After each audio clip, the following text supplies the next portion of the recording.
The wind howled across the high plains, cold enough to bite through bone. The man on horseback didn't flinch. His eyes stayed on the horizon, a faint line of light struggling through grey clouds.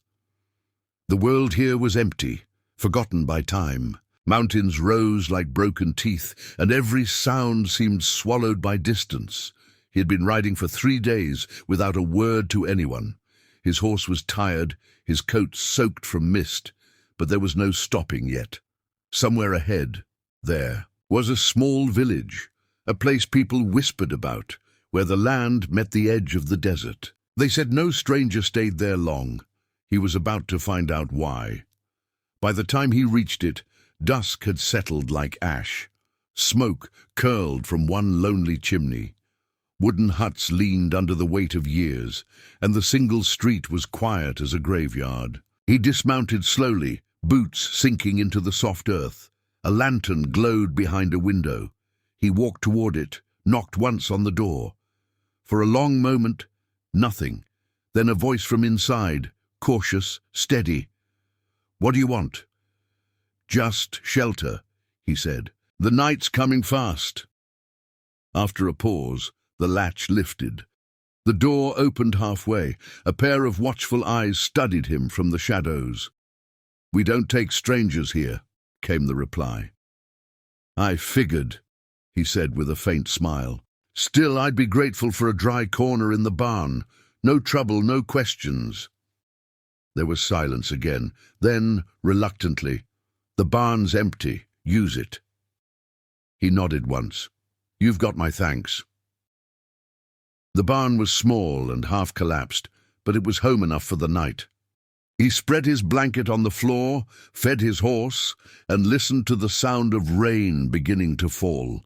The roof leaked in 6 places. He patched what he could, then leaned back against a post and closed his eyes. But sleep never came easy to men with heavy memories. Somewhere deep inside, echoes stirred. Gunfire, shouting, faces he could never forget. He pressed his hand to the silver cross hanging around his neck and whispered, "Not tonight, not again." Then, footsteps, bare, careful, hesitant. The barn door creaked. He opened his eyes. "You're awake," said the voice. He nodded. "Storm's loud. Roof's worse. Thought you might need help." He moved aside silently, watching as a lantern's glow filled the space. Together, they climbed up to fix the leaks, their shadows dancing across the rafters. Rain fell harder, wind screaming through the gaps. Yet in the middle of all that noise, something wordless passed between them. A quiet trust, fragile but real. When the last hole was covered, they sat on the edge of the loft, watching the rain. "You travel alone?" the voice asked. He smiled faintly. "Always, easier that way." "Doesn't it get lonely?" He looked at the storm outside. "Everything worth remembering does." For a long time there was no sound but rain.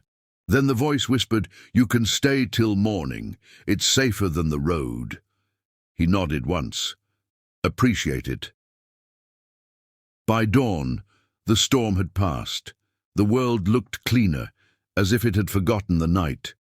The traveler packed his things, saddled his horse, and turned toward the hills. Before he rode out, that same voice called softly from the porch, "Will you ever come back?"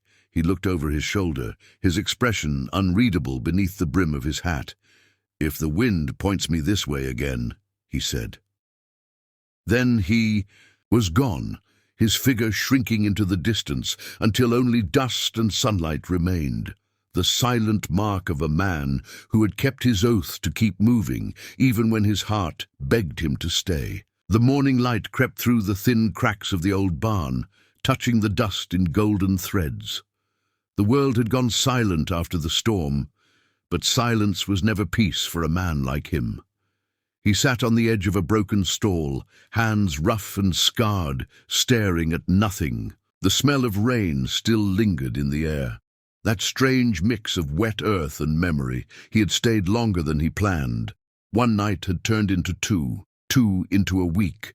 Every dawn he told himself he'd leave when the sun rose. Every night he found one more reason to stay. The ranch needed fixing. Fences mended, wells cleared, the roof patched again.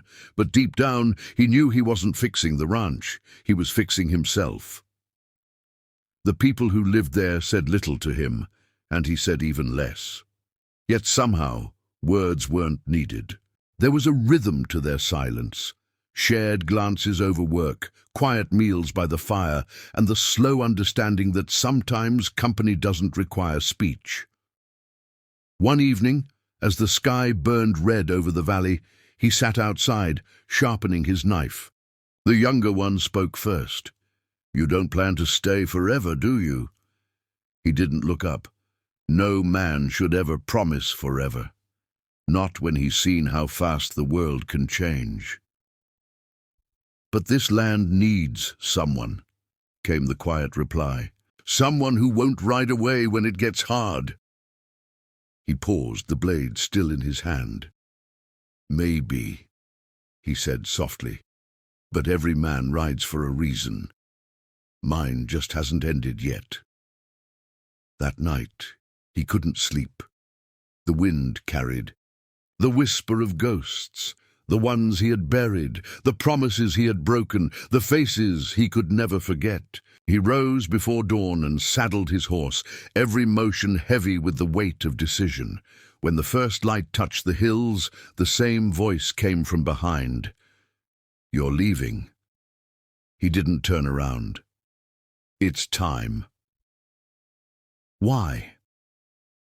He closed his eyes. "Because if I stay, I'll start to believe I deserve peace, and I don't."